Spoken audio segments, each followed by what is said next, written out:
舒文波在吃饭时一句话也不说，只是默默地喝酒，这让李念和罗婷有些不知所措。两人见舒文波根本不理他们，便打算他们先去看电影。正想走的时候，舒文波醉倒在了饭桌上，两人不能丢下舒文波不管，只好放弃电影，把舒文波架了回去。舒文波躺在床上说着醉话，他其实是喜欢阮青夏的，但却觉得自己和阮青夏没有未来，才不敢去追求。邢克磊还在想着自己肿瘤的事情，经舒文波提醒后，才想起今天还要接受阮青夏的采访。邢克磊有些沮丧，不想接受采访，但郝队说他以后要接受的采访多了，要他现在就开始习惯采访。然后阮青夏在给邢克磊做采访时，问邢克磊为什么会选择特警这个这么危险的职业。邢克磊说总得有人去承担这份危险和辛苦。阮青夏又问他身处一线这么繁忙，有没有想过以后成家后要放弃在一线。邢克磊想起自己的病，他没有想过自己如果不做警察的话，他能做什么。这个邢克磊的脸色越来越差，采访还没结束，邢克磊就离开了。郝队看出邢克磊情绪不对，叮嘱舒文波多注意一下邢克磊的情况。阮青夏见状也打算离开了，还故意对舒文波一脸冷漠，不对舒文波多说一句话。贺主任找到邵雨涵，说严山给院长递了辞职信，刚刚已经收拾东西走了。邵雨涵表示知道了，对这个结果并没有做出什么多余的反应，只是向众人宣布了此事，便带着手下的人去巡房了。不明真相的众人呢，还以为是米卡和邵雨涵联手逼走了严山。陈涛也不理解严山的做法，觉得他明明很优秀了，为什么还要去和米卡争。严山走的时候下了大雨，陈涛想要送他，严山却觉得陈涛是在可怜自己。张院长让邵雨涵去海南参加一个研讨会，邵雨涵答应了，又希望张院长再考虑一下严山辞职的事情，毕竟严山的天分很好，他不希望医院失去一个好苗子。张院长答应他会再找严山谈一谈。邵雨涵接下研讨会的任务，便给邢克尧打了电话，推了周末的聚会。然后邢克尧本来推掉了那个研讨会，得知邵雨涵要去后，他便也决定去了。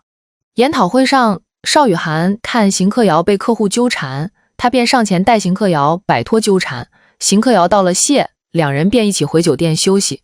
两人在电梯里有了独处的机会。邵雨涵正想说些什么，邢克尧的楼层到了，邵雨涵只好作罢。阮青夏的车胎爆了，正当他一筹莫展之时，李念和舒文波路过，两人便下车给阮青夏换了车胎。李念很识趣的给两人留了单独的空间，但阮青夏却不像之前那样一直缠着舒文波，和舒文波道谢后便独自开车走了。严山的母亲张雅君到仁心医院看病，她还不知道严山辞职的事情，米卡和陈涛也好心的帮严山隐瞒。检查结果出来，张雅君确诊为颅内脓肿，米卡建议尽快手术治疗，但张雅君却一直说要把检查报告给严山在国外的堂哥看看，还总是看不起严山的水平，不愿意在国内做手术。这下把严山给气走了。张雅君在走廊闲逛，发现了严山没有在值班表上，便找了个机会质问严山，母女俩在病房里吵了起来。张雅君大骂严山没有出息，严山十分崩溃。这一幕被米卡看到了，看到两人的争吵，米卡似乎理解了严山为什么这么需要人肯定，他把这件事告诉了邢克磊。邢克磊本想趁机说出自己得病的事情，但又想起陆枫说男人有事应该自己扛吧，还是没有把此事说出来。严山和张雅君吵了架，便想让陈涛帮自己把水果带给张雅君。两人正说着，正好碰上了需要抢救的病人，严山不顾一切地开始抢救病人。这一幕被张雅君看到女儿拼命救人的样子，他想起了严山爸爸，他的态度也开始改变，不再对严山那么苛刻，母女两人便和好了。张雅君也决定就在仁心医院做手术，米卡正好要参与这台手术。米卡为了张雅君的手术，认真地看着颅内脓肿的手术视频，他注意到邢克磊的手上又有伤口，便有些担心邢克磊，还说邢克磊责任重大，叮嘱他不能再随意受伤了。殊不知这些话让邢克磊的内心压力更大了，更不敢告诉米卡自己生病的事情。邢克磊离开后给郝队打了电话，说自己身体出了问题，可能不能参加比武了，约了明天下午聊聊他的事情。张亚军的手术很快开始了。手术开始之前呢，邢克磊给米卡发了消息，说中午有事要告诉他。米卡说自己上午有手术，可能要2点才能和他见面。张亚军的手术是由米卡主刀，王医生在一旁指导。而此时急诊收治了一名出车祸的严重脑出血的伤员，王医生赶着去看，便叮嘱贾丽继续看着米卡操作，有什么问题及时告诉他。王医生刚走，手术就出了状况，好在米卡临危不乱，及时稳住了病情，成功完成了手术。米卡刚下手术就去找了邢克磊，邢克磊向他坦白了自己的病情，米卡一时有些接受不了，问邢克磊为什么现在才告诉他。她是邢克磊的女朋友，她希望和邢克磊一起承担，希望他在自己面前是最真实的，不管邢克磊是什么样子的，她都可以接受，都愿意陪着他。邢克磊赶紧安慰米卡，说这不是什么大病。米卡知道这并不是什么大病，但生病的人是邢克磊，他不得不提心吊胆。米卡陪着邢克磊一起去看了专家，专家还是建议他尽快开颅手术，邢克磊便做了决定，下周就手术。看完医生，邢克磊又去找了郝队，和郝队说了自己决定先转去后勤，就不能参加比武大赛了。郝队却没有答应，只是让卓文静做邢克磊的替补，参与射击项目的训练。至于这个邢克磊到底参不参加比武大赛，还要看邢克磊手术后的恢复状况。队员们知道了邢克磊的情况，都想要陪着邢克磊训练，但邢克磊却让他们去休息，众人也只好让他一个人静一静。邢克尧还在海南的研讨会，不知道邢克磊的病情。这天他和一谦、邵雨涵一起吃早饭，一谦趁邵雨涵不在便问邢克尧是怎么追到邵雨涵的。邢克尧有些好笑，说为什么说是他追的邵雨涵。一谦说当时全校都在传这个邢克尧追求邵雨涵，都追到电梯口了啊。邢克尧回忆起往事，当时他在电梯口追着邵雨涵，是想要修改自己的那个手术记录单。一谦本来约了2人一起去玩，但米卡打电话告诉了邢克尧关于邢克磊的病情，邢克尧连忙买了最近的一班机票回江宁。邢克尧回家以后就脸色铁青地训了邢克磊一顿，邢克磊赶紧安慰他说这不是什么大病，让他不要担心。但邢克尧还是很生气，邢克磊什么都不告诉自己。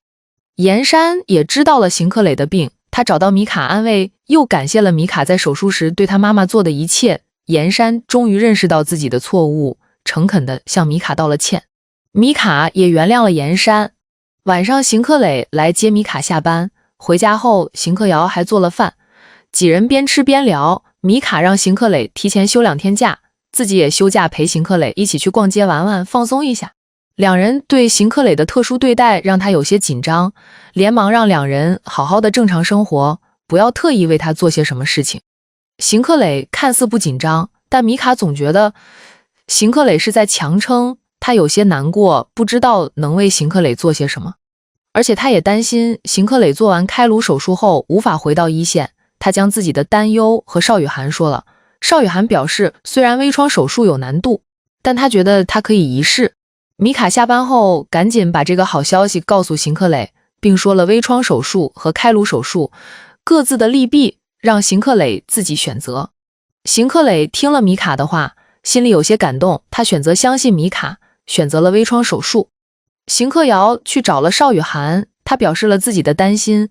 邵雨涵以为邢克尧不相信自己，邢克尧赶紧解释自己只是担心邢克磊，并不是怀疑邵雨涵的能力。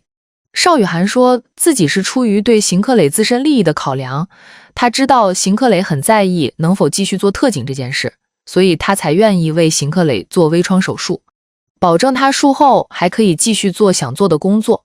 邢克磊的手术日期马上就到了，邢克磊的内心其实也很紧张，米卡更是因为邢克磊的一句玩笑话而崩溃地哭了出来。他只要一想到躺在手术台上的是邢克磊，他就会害怕，就像不管邢克磊多厉害，是不是神枪手，只要他出任务，米卡就是会紧张，他控制不了自己。他希望自己可以支持邢克磊的所有决定，但他就是控制不住的害怕。然后邢克磊见米卡这么担心自己，心里有些高兴，但他也安慰米卡，作为医生应该要理智一点。他又安慰了米卡几句，米卡这才好些了。晚上米卡又对邢克磊说，以后自己也可以是邢克磊的依靠，有什么事情他可以和邢克磊一起扛。第二天上午，邢克尧和米卡便陪着邢克磊一起去了医院，舒文波等人也来看望了邢克磊。邵雨涵来了一趟，让米卡带着邢克磊去做检查。晚上8点后不要进食进水，明天下午就开始手术。晚上，邢克磊让米卡明天就不要进手术室了，他不想让米卡看到自己躺在手术台上的样子。他还说自己希望醒来看到的第一个人会是米卡。米卡答应了邢克磊的要求。邢克磊上了手术台，米卡和邢克尧在手术室外焦急地等待着。尽管两人都知道这是一个小手术，但都控制不住的担心。时间1分1秒过去，手术时长已经过了4个小时，两人都焦虑起来。而在警队的队员们也在等着消息。好不容易手术结束了，米卡赶紧换了衣服到那个重症监护室看望邢克磊。他记得邢克磊的叮嘱啊，将邢克磊从麻醉中叫醒。米卡要值晚班，正好留在医院陪邢克磊。邢克尧见邢克磊手术成功，悬着的心也才放下来，也打算在医院陪着邢克磊。邵雨涵便让他去自己办公室里坐坐，有什么消息也好及时知道。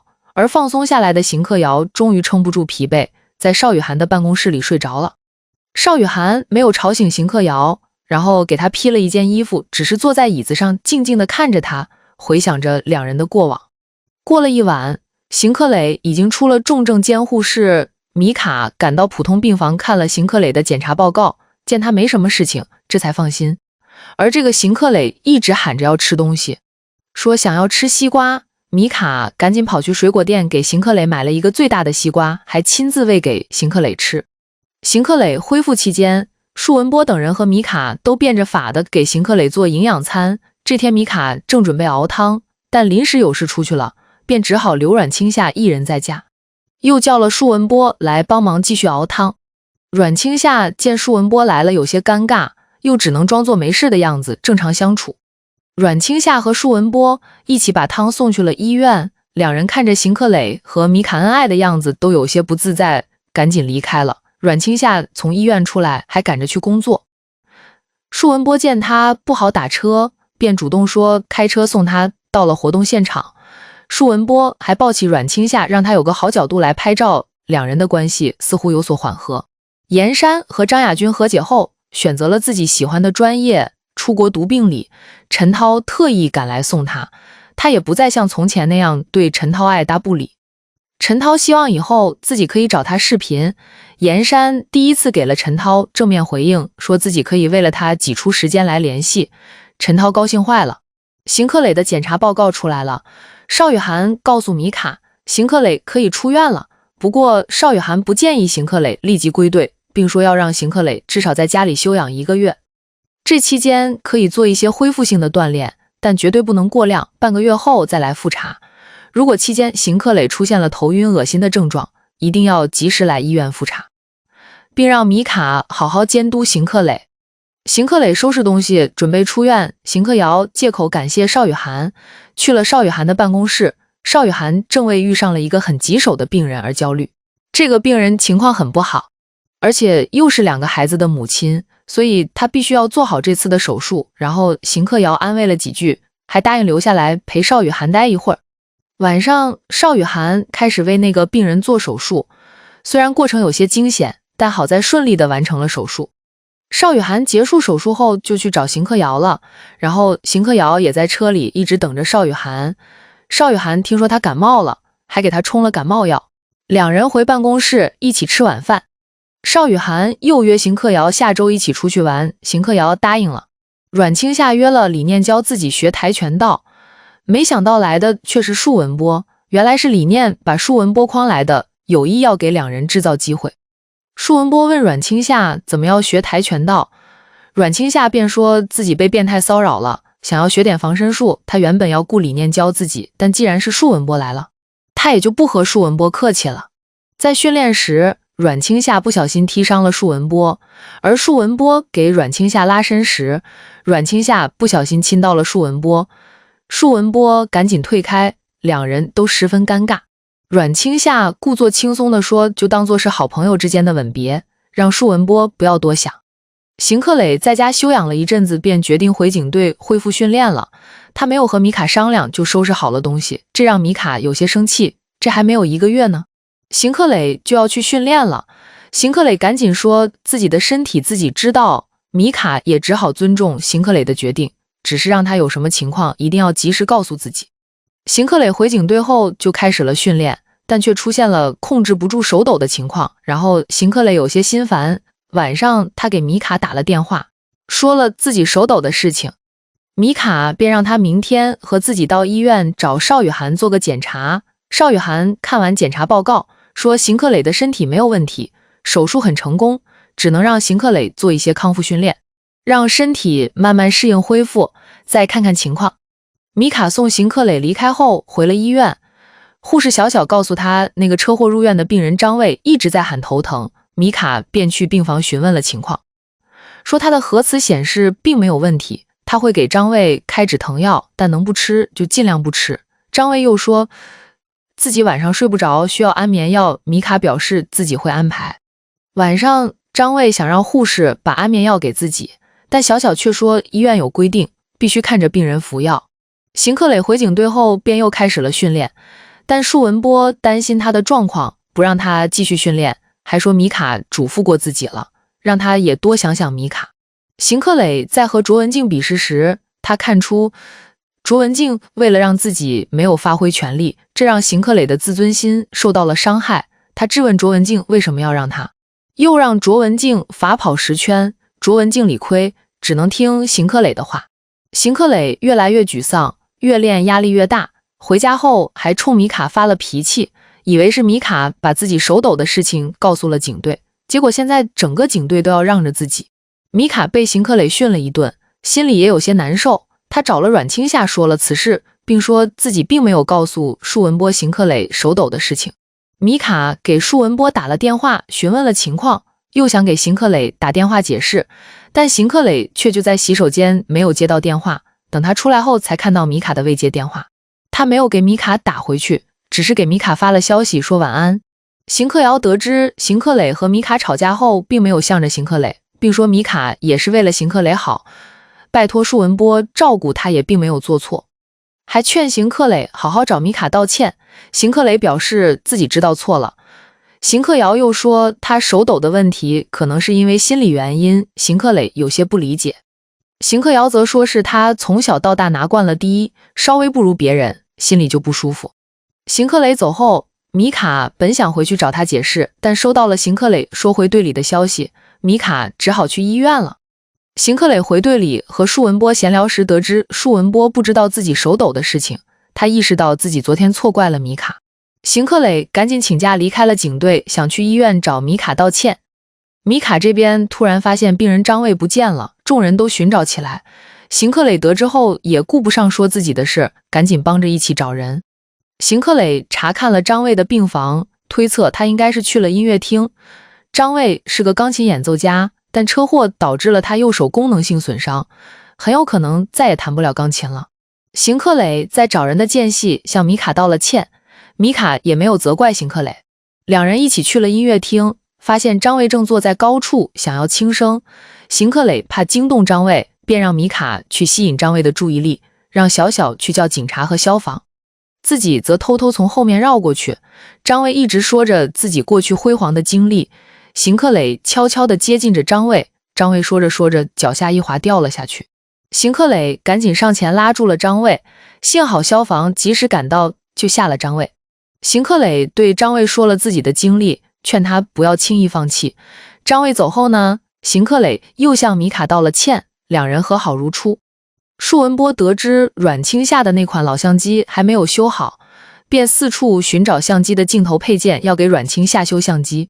这边阮青夏因为理念爽约换成舒文波教自己，而去警队找理念质问。